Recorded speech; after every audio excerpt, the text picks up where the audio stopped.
Hello, my fellow hunters. Tempered Deviljho is glorious. Seriously, it is amazing. I had so much fun fighting him. Probe coming soon. And since then, soloing him has been some heart-pounding fun I have not felt since really G rank. And that is special, and it needs talking about. Initially, this video was going to be, here's 2 ways that anyone can kind of do that can chill farm semi-AFK Joe for your Hero Streamstones, because he drops them like candy and get it while it's hot. The quest could disappear at any moment. It appeared suddenly and without warning and caused a big stir. It's Deviljho in quest form, I just realized. Oh, but the more I fought him, and it's not like I'm kiting left or right, I've not failed a quest against him solo yet, but it required me to pay attention, to react, and to actually hunt with a preparation and dedication I've not had to yet in World, and that is fantastic. So essentially this is going to kind of turn into a Tempered Joe fan club.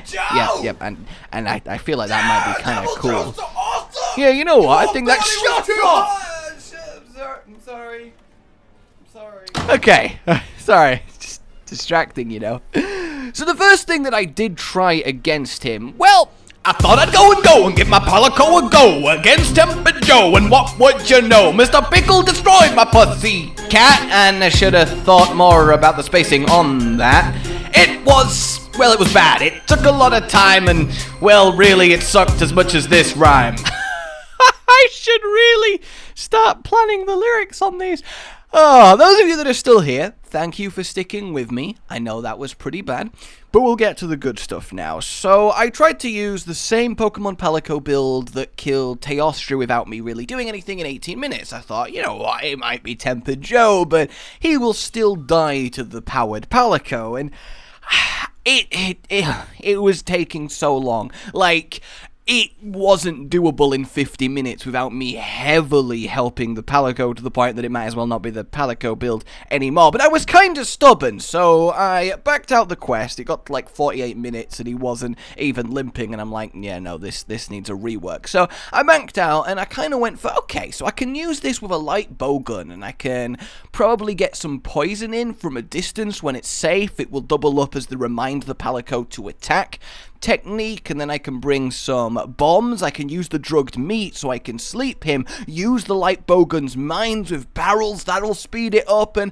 I built this whole set around it, and honestly I'm pretty pleased with the set when it comes to specifically Pokemon Palicoing it, and I took it out against him, and it wasn't bad.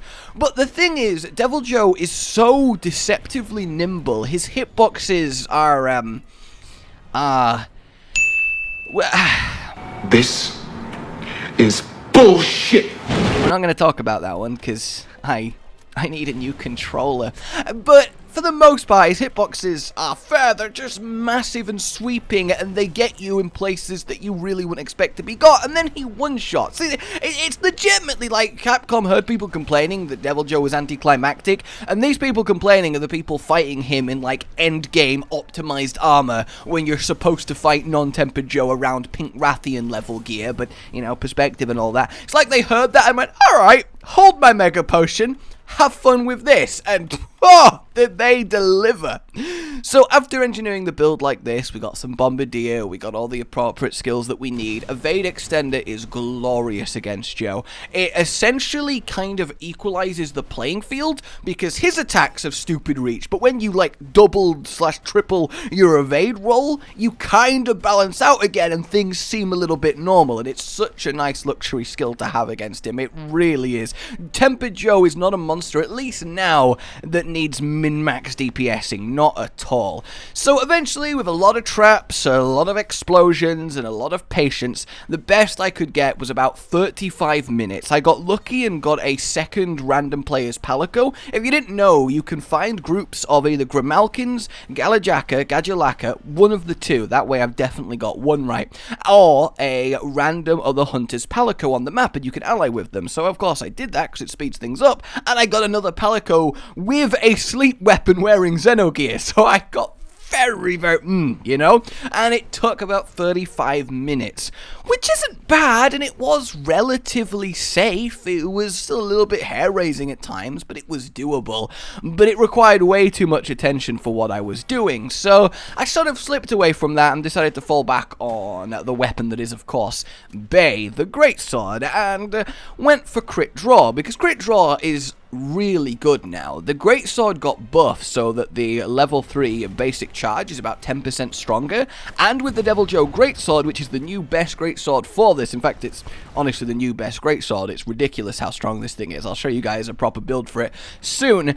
It really does pump out a lot of numbers, but the thing is, Deviljho is irritating as hell for greatsword. I mean, it's irritating as hell for most melee except Turtle Lancers, you know who you are. And not that I'm saying it's a bad thing, but like, you know, put on some dual blades and we'll see how you do without guard 5 guard up. Just saying. Nah, it's all weapons are equally valid, and you know, whatever you have fun with, I'm not gonna judge. But I would posit that it is just a nightmare fighting him with melee, because he's so likely to just surprise and kill you, and you have to get it into your head to roll towards him because his attacks tend to sweep forward and it catches a lot of people off. You gotta respect your don't touch any buttons when he knocks you over, lie on the ground, use your extended invulnerability, see what he's doing and choose the time to get up. I see so many people caught because they're panicking and instantly standing up and getting thwacked by him, and this applies across a lot of hunts as well. But yeah, I went to the greatsword, and even with its reach, it's difficult to get to a point that isn't grey numbers, but it's fine. I got level 3 crit draw because to counter the negative affinity on the Joe, even though I've augmented it for affinity, you do need that 100%, but it's fine because you only need 1 handicraft, because think about it, that is still 10 hits before you need to sharpen. That is fine, especially for the damage and pace that I'm taking this. You could probably optimize it a little bit. We got the crit boost and all the other good stuff, and I really had to have the evasion extender. It was too useful. He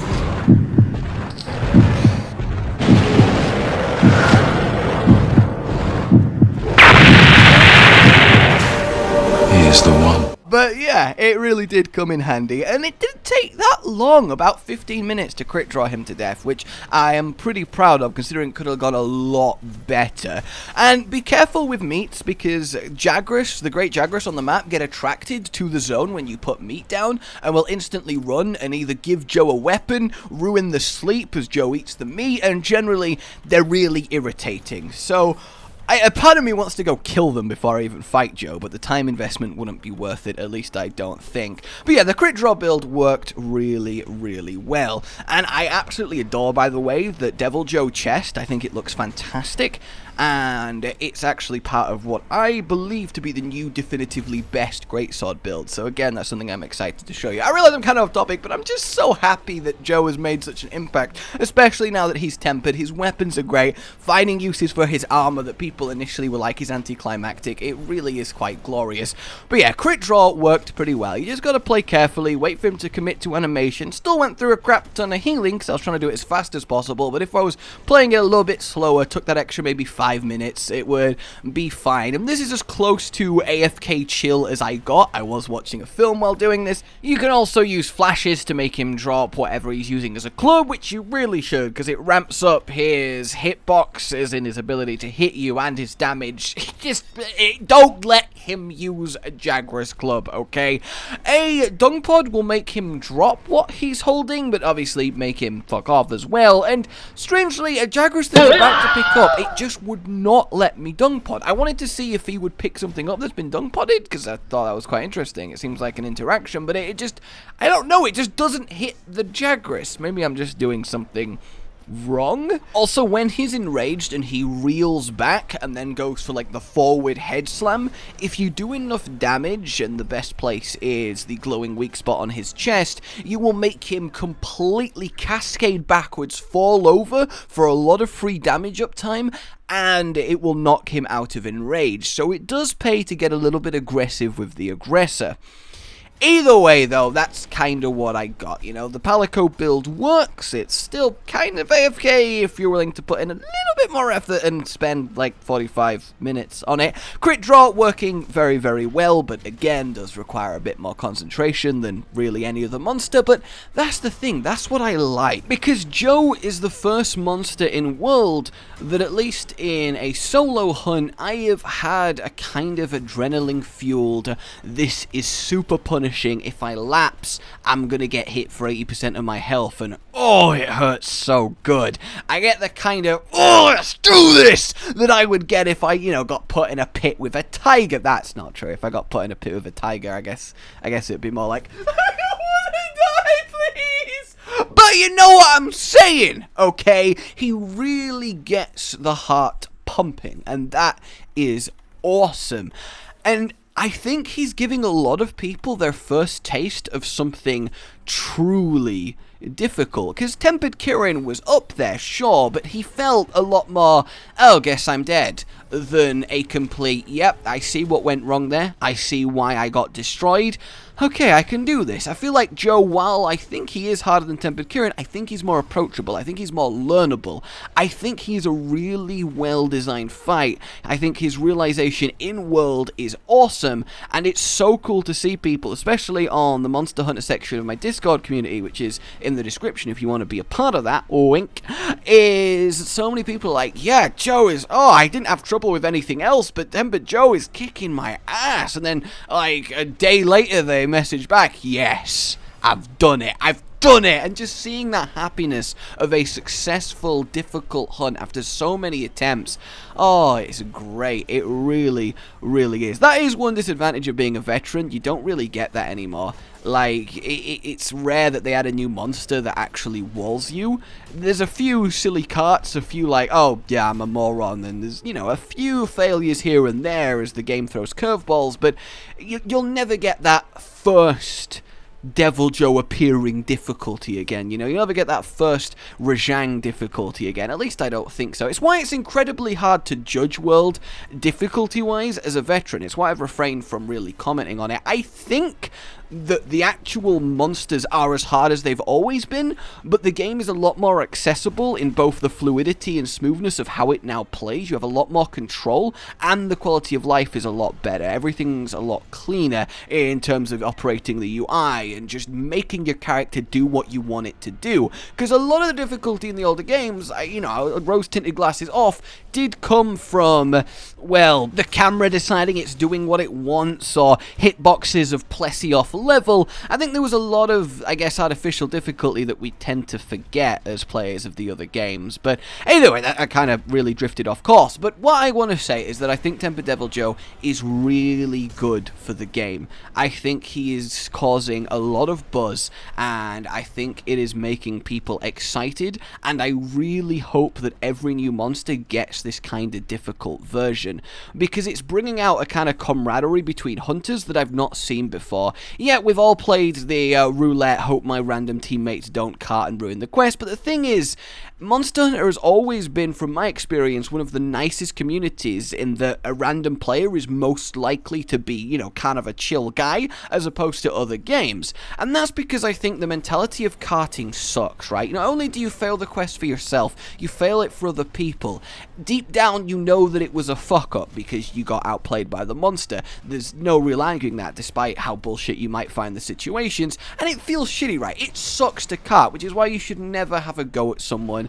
You know, they're trying their best. Don't insult them. Don't get mad at them. We've all been there. It is the worst feeling. You're just in the pit of your stomach. Oh. See, I always feel like, I'm sorry, guys. I've let you down. And I want to avoid that, which is what inspires me to play as well as I can in groups. And I'm seeing so much teamwork with traps, items, people actually healing each other outside of wide-range support builds. It's crazy. Everyone wants Tempered Joe down. Everyone wants the rewards. And I'm seeing so many people come together to get it more than any other monster. It might just be temporary while people get used to him, sure, but it's really cool. And essentially, I think it bodes well for the game, and this taste of, well, what can be if G-Rank eventually get ads is whetting a lot of people's appetite. But yeah, let me know if you kind of like this sort of I don't know, I'm just talking about my experience and opinion on a thing, and I don't know if this is kind of up your street. It's something I like to do every now and then. I want to do a video on the other monsters that can challenge Elder Dragons despite not being them,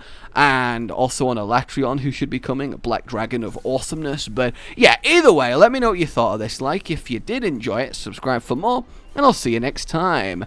Goodbye.